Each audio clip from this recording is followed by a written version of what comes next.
খবর আমাদের কাছে এসেছে কিছুক্ষণ আগে যে কুমিল্লার ইসাপুরে আমাদের ঢাকা ইউনিভার্সিটি থেকে 50 জন এসেছিল টোটাল।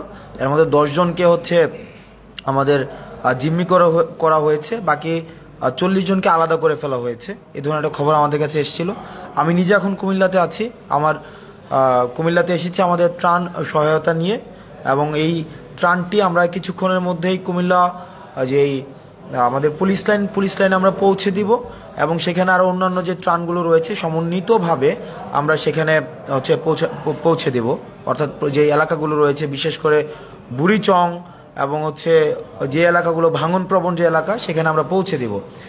এখন বিষয়টি হচ্ছে যে কুমিল্লার যে বিষয়টি দাঁড়িয়েছে, আমরা এখানে স্থানীয় যিনি এসপি রয়েছেন ওনার সাথে আমার ব্যক্তিগতভাবে কথা হয়েছে এবং ওসিকে সেখানে পাঠানো হয়েছে।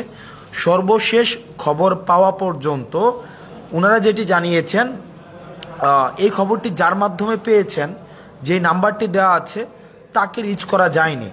যে যার নাম্বার সাব্বির নামের একজনের নাম্বার দেওয়া হয়েছে, যে সাব্বিরের সাথে যোগাযোগ করতে বলা হয়েছে, কিন্তু সাব্বির নামের যেই ভদ্রলোক ওনাকেও এখনও পর্যন্ত রিচ করা যায়নি। এবং এই খবরটি আসলে সত্যতা কতটুকু সেটি নিয়েও এখনও পর্যন্ত আমরা সন্দিহান। কারণ এসপি মহোদয় এবং হচ্ছে ওসি নিজে গিয়েছেন, এখনও পর্যন্ত এই ধরনের কোনো খবর পাওয়া যায়নি। মানে এখনও পর্যন্ত এই ধরনের কোনো পাওয়া যায়নি। তো অনেকে ভাবছে হয়তো যে তাদেরকে ডাকাত সন্দেহে এলাকাবাসী হয়তো আটক করেছে। ওই যে 50 জন ওখানে রয়েছে, এইটি সত্যতা এখনও পর্যন্ত নিশ্চিত করা যায়নি। তো আমরা চেষ্টা করছি। আমরা এখনও পর্যন্ত আছি কুমিল্লাতে আজকে সারাদিন থাকবো, এবং হচ্ছে আমরা এখানে যে প্রত্যন্ত এলাকায় প্রান্তিক পর্যায়ে যে ত্রাণ আজকে যেগুলো আমরা সংগ্রহ করেছি সেগুলো আমরা পৌঁছে দেওয়ার চেষ্টা করব।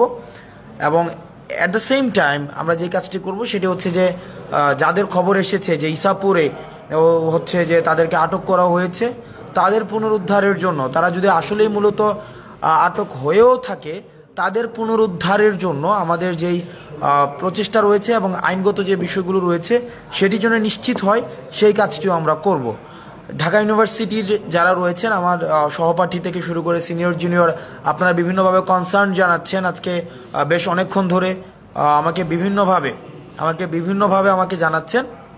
আমি আপনাদেরকে বলবো যে এখনও পর্যন্ত এই ধরনের ঘটনা ঘটেছে বলে আমাদের পুলিশ থেকে আমরা জানতে পারিনি।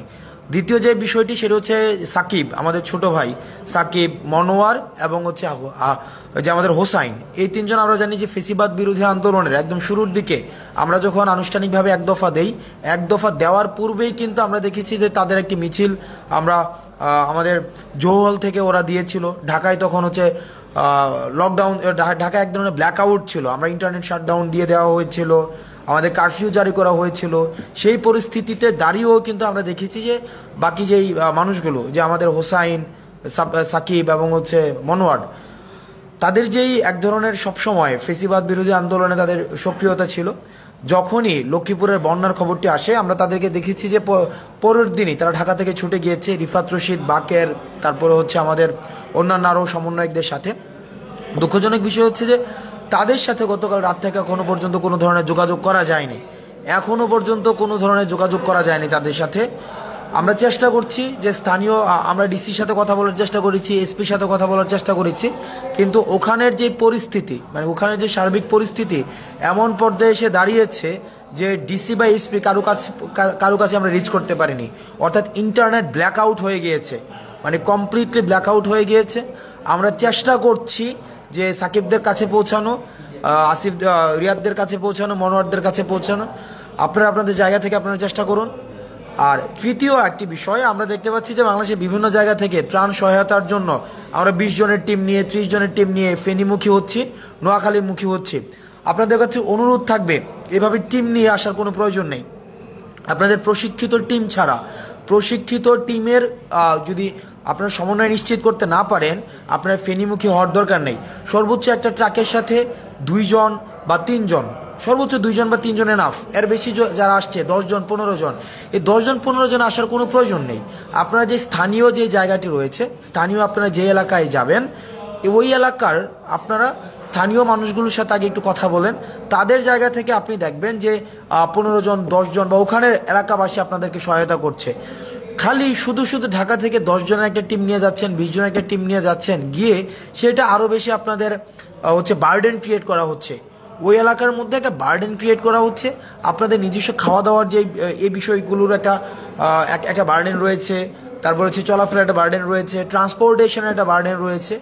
এই সার্বিক যে বার্ডেনগুলো, এই বার্ডেনগুলো বিবেচনায় আপনার একটা ট্রাকের সাথে হায়েস্ট 2 জন আসতে পারেন, কিন্তু 10 জন বা 15 জন এই যে আসার যে বিষয়টি কি, সেটা হচ্ছে একটা ট্যুরের মতো হয়ে যায়। এই যে ট্যুর বা আমরা মনে হচ্ছে যেটা ট্যুরে যাচ্ছে, আমরা স্বাগত জানাই মানুষের যে অংশগ্রহণ হচ্ছে যে ত্রাণ কার্যক্রমের মধ্যে, এই বিষয়টিকে আমরা স্বাগত জানাই। কিন্তু এভাবে 10 জন 15 জন এভাবে যাওয়ার বিষয়টিকে আমরা নিরুৎসাহিত করি নিজেকে সেভ করার জন্য। গতকাল ঢাকা বিশ্ববিদ্যালয়ে একটা বোট ডুবে গিয়েছিল ফেনীতে, তাদেরকে রেস্কিউ করার জন্য আমাদের আবার টিম পাঠাতে হয়েছিল। এখন আমাদের যে এই সংকটকে আমরা আমাদের অংশগ্রহণের মধ্য দিয়ে আরও বেশি আমরা সংকটতর করতে পারি না, বরং আমরা যেটা করতে পারি সেটা হচ্ছে সংকটটিকে কীভাবে মিটিগেট করা যায়। আমাদের মিটিগেশন এবং অ্যাডাপ্টেশন প্রসেসের মধ্য দিয়ে সেই জায়গাটিতে আমাদের হচ্ছে গুরুত্ব বেশি করে দিতে হবে। রেদার আমরা যদি এই কাজটি বারবার করে এই সংকটকে আমরা আরও বেশি পাইল আকারে বৃদ্ধি করতে থাকি, তাহলে সেটি কিন্তু আমাদের জন্য হচ্ছে একটি প্রবলেমেটিক এবং এটি ইনএসকেপেবল প্রবলেম আমাদের জন্য ক্রিয়েট করবে। আমরা চাই না আমাদের জন্য এই প্রবলেমগুলো ক্রিয়েট হোক। আমরা চেষ্টা করছি, আজকে 3টি বিষয় নিয়ে আমি কথা বললাম। 1 নম্বর বিষয় হচ্ছে যে ইসাপুরে যারা হচ্ছে খবর এসেছে ডাকাত ধরেছে, এই বিষয়টি নিয়ে এখনও সত্যতা জানা যায়নি। 2 নম্বর বিষয় সাকিব, হোসাইন রিয়াদ এবং মনোয়ারের যে বিষয়টি সেটি নিয়ে। আর 3 নম্বর বিষয় আপনারা আপনাদের জায়গা থেকে চেষ্টা করবেন যেন যে সাঁতার না জানলে এবং যদি প্রশিক্ষিত কোনো রেস্কিউ টিমের সাথে যদি সংশ্লিষ্টতা না থাকে, তাহলে সেক্ষেত্রে আপনারা ত্রাণ কার্যক্রমে আসার প্রয়োজন নেই। রেদার আপনারা যেটা করতে পারেন, টিএসসিতে আপনারা দেখেছেন যে আমাদের প্রতিদিন ত্রাণ কার্যক্রম চলছে। আমি আজকে কুমিল্লা এসেছি, কুমিল্লায় হয়তো আমি সকালের মধ্যে আমি ফজরের মধ্যে ত্রাণ কার্যক্রম আমরা শুরু করে দিতে পারবো পুলিশ লাইন থেকে। আবার 3টার দিকে ঢাকায় ব্যাক করে আবার আমরা ত্রাণ সংগ্রহ করব এবং ত্রাণগুলো বাংলাদেশের বিভিন্ন জায়গায় আমরা পৌঁছে দেওয়ার চেষ্টা করব। ত্রাণগুলো বিভিন্ন জায়গায় পৌঁছে দেওয়ার চেষ্টা করব। আপনারা কুমিল্লায় যারা রয়েছেন বিভিন্নভাবে আমাদের কাছে শঙ্কার কথা বলেছেন, আমরা আমাদের জায়গা থেকে আমরা চেষ্টা করেছি এবং এটি যেহেতু এটা জাতীয় দুর্যোগ এবং এই জাতীয় দুর্যোগে আমাদের জয়েন্ট কোলাবোরেটিভ ভেঞ্চার ছাড়া আমাদের কখনোই এই জাতীয় দুর্যোগ থেকে উত্তরণ সম্ভব নয়। আমাদের এই দুর্যোগটিকে আমরা একটি দেখছি যে এটি একটি ইন্টেনশনালি ভারত ওয়াটার গেটগুলোকে খুলে দিয়েছে, আমাদেরকে পূর্ব প্রস্তুতির কোনো সুযোগ দেয়নি। এটির মধ্য দিয়ে আমাদের ভারতের সাথে পরবর্তী যে সম্পর্কটি, সেই সম্পর্কটি একটি টেস্টিমোনিয়াল হিসেবে বিবেচিত হবে। আমরা বিবেচনায় রাখতে চাই ভারত আমাদের সাথে এখন যেভাবে আচরণ করছে, ভবিষ্যতে আমরা ভারতের সাথে কিভাবে আচরণ করব, এই বিষয়টি টেস্টিমোনিয়াল হচ্ছে এখনের সিদ্ধান্ত। ভারতের সিদ্ধান্তটি নিয়ে নিল এবং তারা আমাদের সাথে প্রতিবেশী সুলভ আচরণ করেনি। যেহেতু কুমিল্লা একটি ভারতের বর্ডার ঘেঁষিত একটি এলাকা, বুড়িচং, বিশেষ করে বুড়িচং, ওদিক থেকে কসবা রয়েছে, ব্রাহ্মণবাড়িয়ার কসবা রয়েছে, আমরা চেষ্টা করছি যতটা সম্ভব আমাদের হচ্ছে এই সংকটগুলোকে কাটানো। আপনারা আপনাদের জায়গা থেকে আপনারা চেষ্টা করুন। আর দয়া করে গুজব ছড়াবেন না। এমনি জাতীয় সংকটটি নিয়ে আমাদের হচ্ছে বেশ কষ্ট করতে হচ্ছে। আপনারা যে আপনাদের জায়গা থেকে কোনো তথ্যের অথেন্টিসিটি যদি আপনারা না পান, একটি তথ্য ফেসবুকে শেয়ার করার পূর্বে আপনারা ভেরিফাই করবেন, যেটাকে আমরা বলি যে ক্রস চেক করে নেওয়া। একটি ক্রস চেক করার পূর্বে আপনারা একটি তথ্য কখনোই ফেসবুকে শেয়ার করবেন না, কারণ এটি একটি আতঙ্কটা, এটাকে একটি চেইন, একটি আতঙ্ক। 1 জন থেকে 3 জন, 3 জন থেকে 8 জন, 8 জন থেকে 16 জন, অর্থাৎ চেইন রিয়েক্টিভ একটা অ্যাপ্রোচের মধ্যে দিয়ে এটা ছড়িয়ে যায়। সেজন্য কোনো খবর শেয়ার করার পূর্বে আপনাদের যে কাজটি করতে হবে সেটা আগে আরও 5-6 জনের কাছে নিশ্চিত হয়ে নেবেন, পার্সোনালি নক করে, যে এই তথ্যের সত্যতা কতটুকু। অথেন্টিসিটি ক্রস চেক না করে কোনো তথ্য শেয়ার করবেন না। আমরা চেষ্টা করছি আমাদের জায়গা থেকে এবং সকল শ্রেণী পেশার মানুষ তার জায়গা থেকে চেষ্টা করছে। আমরা চেষ্টা করছি এই সংকটটিকে উত্তরণ করার জন্য। আমরা আমাদের জায়গা থেকে আমরা চেষ্টা করব, আপনারা আপনাদের জায়গা থেকে চেষ্টা করুন। আমাদের আবার কালকে আজকে সারাদিন আমাদের কুমিল্লায় আমাদের ত্রাণ কার্যক্রম চলবে, আমাদের ঢাকায় আমাদের ত্রাণ সংগ্রহ কার্যক্রম চলবে।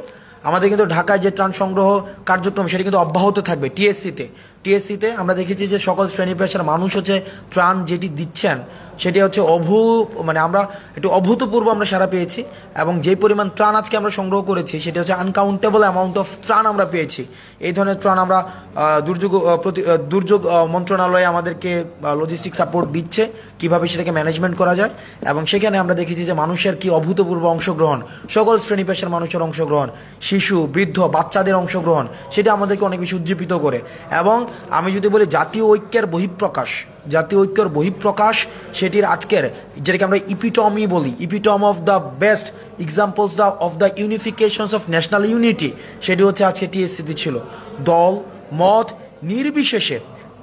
নির্বিশেষে আমরা দেখেছি যে কিভাবে মানুষ হচ্ছে আজকে আমাদের ত্রাণ দিয়েছে, এবং আমরা এটিও নিশ্চিত করতে চাই যে ত্রাণের যে অর্থটি আমরা সংগ্রহ করছি সে অর্থের জন্য স্বচ্ছতা থাকে, সেটির জন্য অ্যাকাউন্টেবিলিটি থাকে, সেটি আমাদের খরচের পরে আপনাদের কাছে প্রত্যেকটা জিনিসের আমাদের হচ্ছে এন্ডোর্সমেন্ট দেওয়া হবে, কোথায় কি খরচ হয়েছে, কোথায় কি খরচ হয়নি। আপনারা আপনাদের জায়গা থেকে সচেতন থাকবেন, সাবধানে থাকবেন। সালাম।